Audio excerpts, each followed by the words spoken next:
वासुदेवाय। अथ षष्ठोऽध्यायः। श्रीभगवानुवाच अनाश्रितः कर्मफलं कार्यं कर्म करोति यः स सन्न्यासी च योगी च न निरग्निर्न चाक्रियः। यं सन्न्यासमिति प्राहुर्योगं तं विद्धि पाण्डव। न ह्यसन्न्यस्तसङ्कल्पो योगी भवति कश्चन। आरुरुक्षोर्मुनिर्योगं कर्मकारणमोच्यते। योगारूढस्य तस्यैव शमः कारणमोच्यते। यदा हीनेन्द्रियार्थेषु न कर्मस्वनुषज्जते सर्वसङ्कल्पसन्न्यासी योगारूढस्तदुच्यते। उद्धरेदात्मनात्मानं नात्मानम् अवसादयेत्। आत्मैव ह्यात्मनो बन्धुर् आत्मैव रिपुरात्मनः। बन्धुरात्मात्मनस्तस्य येनात्मैवात्मना जितः। अनात्मनस्तु शत्रुत्वे वर्तेतात्मैव शत्रुवत्।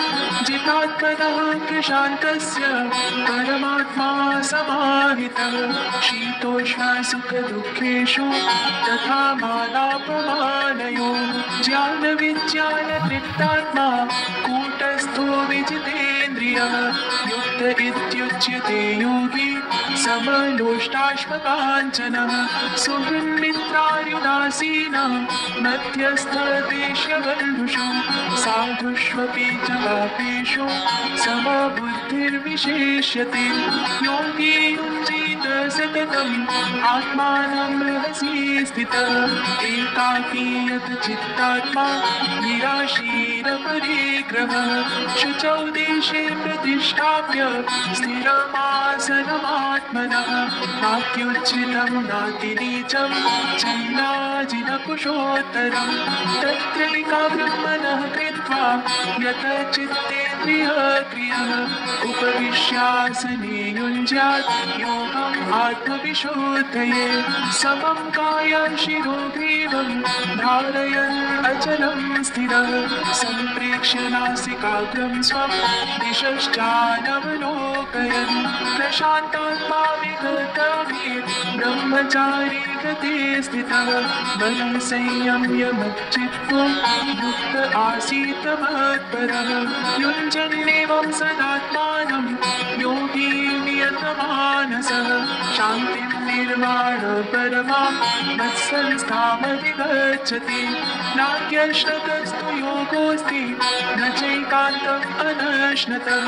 न चाति स्वप्नशीलस्य जाग्रतो नैव चार्जुन।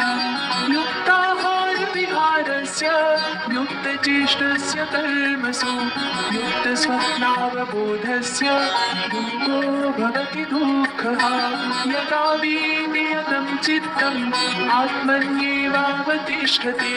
निःस्पृहः सर्वकामेभ्यो युक्त इत्युच्यते तदा।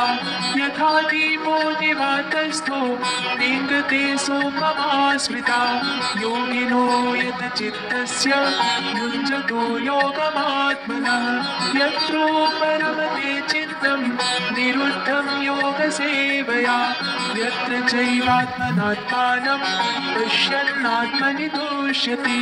सुखम् आत्यन्तिकं यत्तत् बुद्धिग्राह्यमतीन्द्रियं। वेत्ति यत्र न चैवायं स्थितश्चलति तत्त्वतः। यं लब्ध्वा चापरं लाभं मन्यते नाधिकं ततः। यस्मिन् स्थितो न दुःखेन गुरुणापि विचाल्यते। तं विद्या दुःखसंयोगः वियोगं योगसञ्जितं। स निश्चयेन योक्तव्यो योगो निर्बन्धचेतसा। सङ्कल्पप्रभवान् कामान् त्यक्त्वा सर्वान् शेषतः। मनसैवेन्द्रियग्रामं विनियम्य समन्ततः। शनैः शनैरुपरमेत् बुद्ध्या धृतिगृहीतया। आत्मसंस्थं मनः कृत्वा न किञ्चित् अपि चिन्तयेत्। यतो यतो निश्चरति मनश्चञ्चलमस्थिरं। ततस्ततो नियम्यैतत् आत्मन्येव वशं नयेत्। शान्तमनसंहीनं योगिनं सुखमोत्तमम् उपैति शान्तरजसं ब्रह्मभूतम् अकल्मषं युञ्जन्नेवं सदात्मानं योगी विगतकल्मषः सुखेन ब्रह्मसंस्पर्शम् अत्यन्तं सुखमश्नुते सर्वभूतस्थमात्मानं सर्वभूतानि चात्मनि ईक्षते योगयुक्तात्मा सर्वत्र समदर्शनः यो मां पश्यति सर्वत्र सर्वं च मयि पश्यति तस्याहं न प्रणश्यामि स च मे न प्रणश्यति सर्वभूतस्थितं यो मां भजति तत्त्वमास्थितः सर्वथा वर्तमानोऽपि स योगी मयि वर्तते आत्मौपम्येन सर्वत्र समं पश्यति योऽर्जुन सुखं वा यदि वा दुःखं स योगी परमो मतः अर्जुन उवाच योऽयं योगस्त्वया प्रोक्तः साम्येन मधुसूदन एतस्याहं न पश्यामि चञ्चलत्वा स्थितिं स्थिरा चञ्चलं हि मनः कृष्ण प्रमाथि बलवदृढं तस्याहं निग्रहं मन्ये वायोरिव सुदुष्करं श्रीभगवानुवाच असंशयं महाबाहो मनो दुर्निग्रहं चलम् अभ्यासेन तु कौन्तेय वैराग्येण च गृह्यते असंयतात्मना योगो दुष्प्राप इति मे मतिः वश्यात्मना तु यतता शक्यो वाप्तुमुपायतः अर्जुन उवाच अयति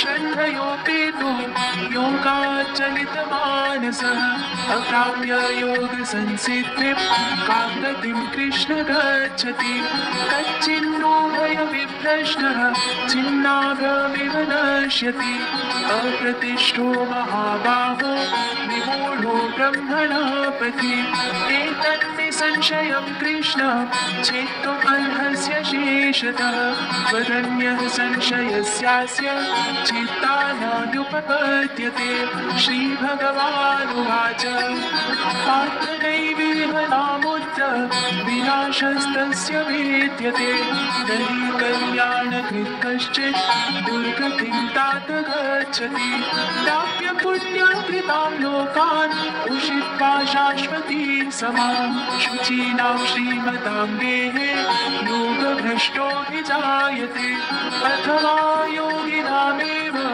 कुले भवति धीमताम् एतद्धि दुर्लभतरं लोके जन्म यदीदृशं तत्र तं बुद्धिसंयोगं लभते पौर्वदेहिकं यतते च ततो भूयः संसिद्धौ गुरुनन्दन पूर्वाभ्यासेन तेनैव क्रियते यवशोऽपि सः जिज्ञासुरपि योगस्य शब्दब्रह्माति वर्तते प्रयत्नान्यतमानस्तु योगी संशुद्धकिल्बिषः अनेकजन्मसंसिद्धस्ततो याति परां गतिं तपस्विभ्योऽधिको योगी ज्ञानिभ्योऽपि मतोऽधिकः कर्मिभ्यश्चाधिको योगी तस्माद् योगी भवार्जुन योगिनामपि सर्वेषां मद्गतेनान्तरात्मना श्रद्धावान् भजते